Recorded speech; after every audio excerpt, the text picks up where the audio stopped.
Hi, this is Vema, realtor and land developer in Austin, and today I'm going to talk to you about RV parks and why you should consider investing in them. So, I get a lot of people ask me about RV parks because I tell them that I do a lot more of my investing in the land rather than in residential homes and doing rental properties. And I'm going to kind of talk about whys and kind of the pros and cons to RV parks. So to break it down, an RV park is like a fancier version of subdivisions, but the only difference is instead of most subdivisions, they have a house and the land and you buy it with it. Here, you're putting a subdivision together and then you're selling the right to rent out a piece of land.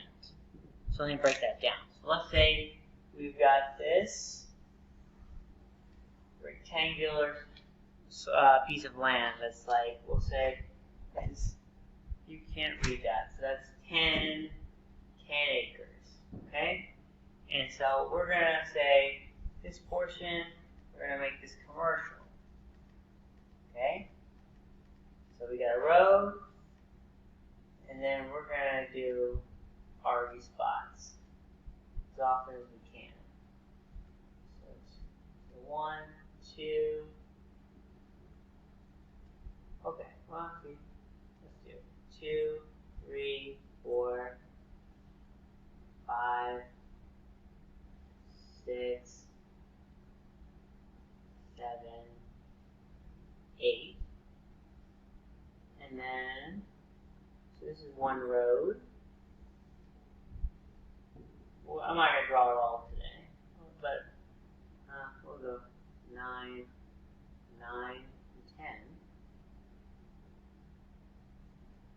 And we'll say this goes around and do some more RVs.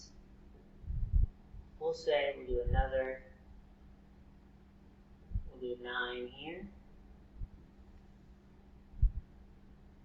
1, 2, 3, 4, 5, 6, 7, 8, 11, 12, 13, 14, 15, 16, 17, 18, 19.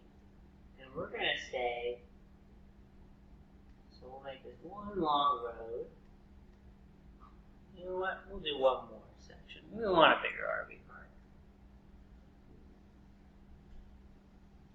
So it's 1, 2, 3, 4, 5, 6, 7. Okay, so let's do that. So we have 4, 25, 26, 27. So we got 28 RV slots. So this is an opportunity for a mobile home, a tiny home, an RV where they can just rent out a spot. So they could rent out a spot theoretically for a daily rate, a weekly rate, and a monthly rate. Now, not only you have to people who park their cars, they need to have access to their basic needs. So there is water, so that's going to be city, that's going to be, or septic, city water, or I don't know why it's a septic, city water or well, and then waste is going to be probably septic or city. Then there's internet, spectrum. Hopefully, you really don't want to go satellite because these are expensive. So, water, waste, internet. Is there anything else I'm missing? Electricity.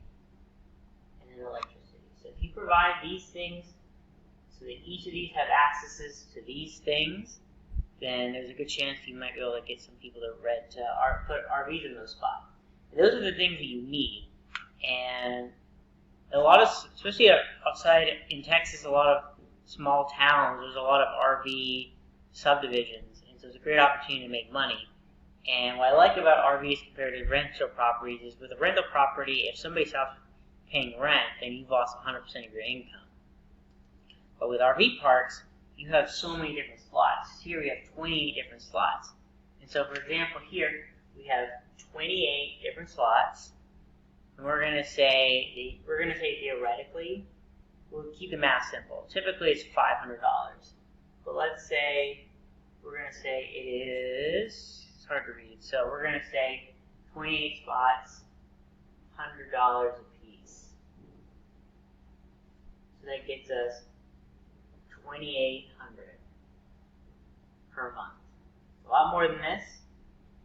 And then if you do it for a whole year, the numbers don't quite make it nicely, but we're going to say 2,800. Okay, let's just do the math.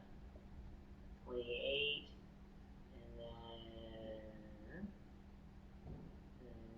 see, that is 56, 56, 006. Man, it's been a long time since I've done normal math, so I didn't calculate.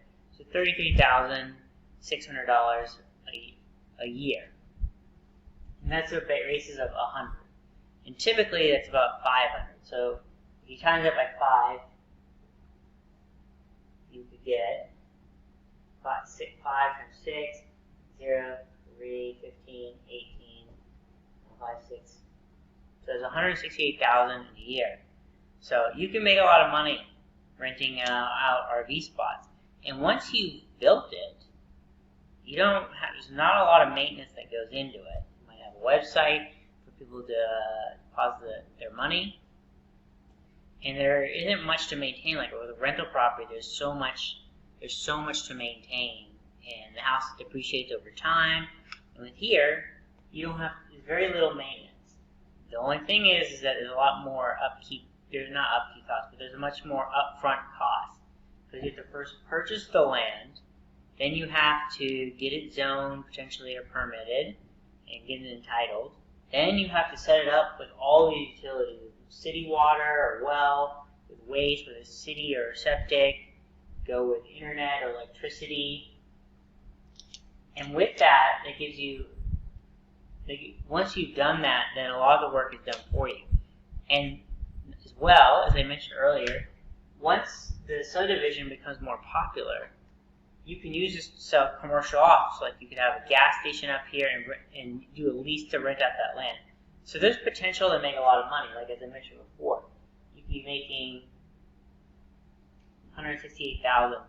And typically for these type of things, just starting out, you may buy 10 acres of land, maybe at $600,000. And then develop it from there. So that's just kind of the basics of RV parks and why I'm a big fan of them. It's not something you typically can just invest just by yourself. It's normally with a group of investors. You can make a lot of money. So that's all I'm going to say today on this. And as a reminder, like that video, or like my video, and subscribe to my channel because I'm going to have many more stuff, and I'm going to talk about RV parks a lot more and